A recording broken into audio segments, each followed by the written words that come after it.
Hello అండి. యూట్యూబ్లో మన వీడియో చూసి high rise building Manjeera trendy homes నుంచి ఒక రెసిడెన్స్ అయితే మనకి కాల్ చేశారు.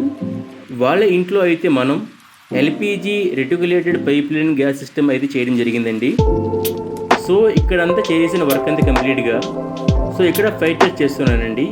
ఇక్కడ 1/4 నాజిల్ బాల్ని మనం బ్లీచింగ్ చేసాం. ఇక్కడ bleaching means soldering.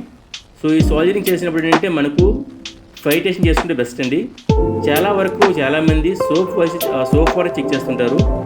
So soap water కన్నా ఫైర్ టెస్టింగ్ అనేది చాలా ఇంపార్టెంట్ అండి. సో ఇక్కడైతే ఫైర్ టెస్టింగ్ ఎటువంటి లీకేజ్ అయితే ఏమీ లేవు. సో అంత పర్ఫెక్ట్గా ఉంది. ఇప్పుడు ఒకసారి ఆన్ చేస్తున్నానండి స్టవ్.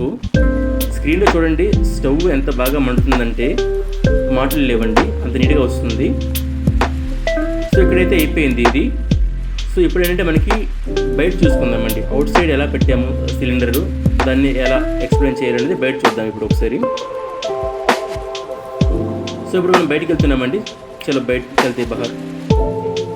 ఇక్కడ చూసినట్లయితే ఇది అవుట్ సిలిండర్ కనెక్షన్ అండి. ఇది ఇక్కడ సిలిండర్స్ బయట పెట్టాము. ఇక్కడ కూడా 1/4 నాజిల్ ఇచ్చాను. ఇది కూడా చెక్ చేస్తున్నాను. ఇక్కడ ఓన్లీ ఒక జాయింట్ ఇచ్చానండి. అది కూడా ఏంటంటే మనకి కాపర్ పైప్ లెంత్ తక్కువ ఉంది కాబట్టి ఆ లెంత్ బట్టి ఇక్కడ మనం జాయింట్ ఇవ్వడం జరిగింది మనము. సో ఇదంతా అయిపోయిందండి పర్ఫెక్ట్గా. యాంగిల్ 45 డిగ్రీస్ కొట్టాను, యాంగిల్ 90 కొట్టాను, యాంగిల్ 75 to 180 డిగ్రీస్ కొట్టి పైప్ లైన్ ఇవ్వడం జరిగింది మేడం గారికి. సో వర్క్ పరంగా అయితే ఎవ్రీథింగ్ ఈజ్ ఆల్ ఓకే అండి. ఇక్కడ చూస్తాను డిస్ప్లేలో explanation how to use copper pipe line. So ఇక్కడ మేడం గారు అయితే అన్ని చూస్తున్నారు. సో పర్ఫెక్ట్గా అయితే మేడం గారు వర్క్ చేసిన తర్వాత ఆమె 100% సాటిస్ఫై అయ్యారంట. సో ఆమె కాల్ చేశారు, బాలు చాలా బాగా వర్క్ చేశారు. మీకైనా ముందు కూడా కొంతమందికి చెప్పాను కార్పెంటర్స్కి, వీళ్ళకి వాళ్ళు కూడా చేపిస్తా అన్నారు. కానీ బడ్జెట్ మీరు చెప్పిన దానికన్నా వాళ్ళు చెప్పిన దానికి అసలు కంపారిజనే లేదన్నారు. సో ఎందుకంటే నేను ఏదైతే మార్కెట్లో ఉన్న రేట్కి అయితే మనం ఇస్తున్నాము ప్రతి ఒక్కటి కూడా. సో ఇప్పుడైతే మేడం గారికి ఏంటంటే ఇక్కడ ఇంతకు ముందు కూడా ఒకళ్ళ ఇంట్లో గ్యాస్, వాళ్ళ రిలేటివ్స్లో ఎవరింట్లో గ్యాస్ లీక్ అవుతే సో పెద్దగా వాళ్ళు కంట్రోల్ చేయలేకపోయారంట. సో దాని గురించి మేడం గారికి చాలా డౌట్స్ ఉంటే అది ఎక్స్ప్లెయిన్ చేస్తున్నాను. సో మేడం గారు కూడా రెగ్యులేటర్ ఎలా పెట్టుకోవాలి, వాళ్ళు ఎక్కువ మనకు మంట వస్తే ఏం చేయాలనేవి చెప్తున్నారు. సో ఇదేనండి, ఇది ఆటోమేటికలీ రెగ్యులేటర్ అండి.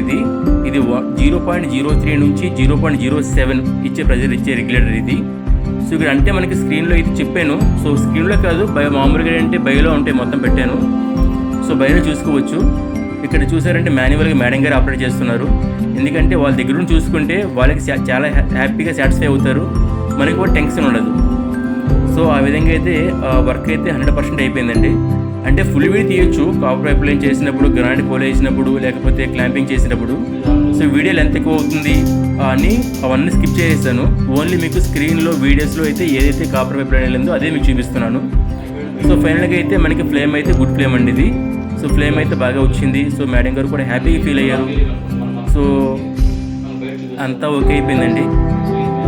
ఇంకా ఫైనల్గా ఏంటంటే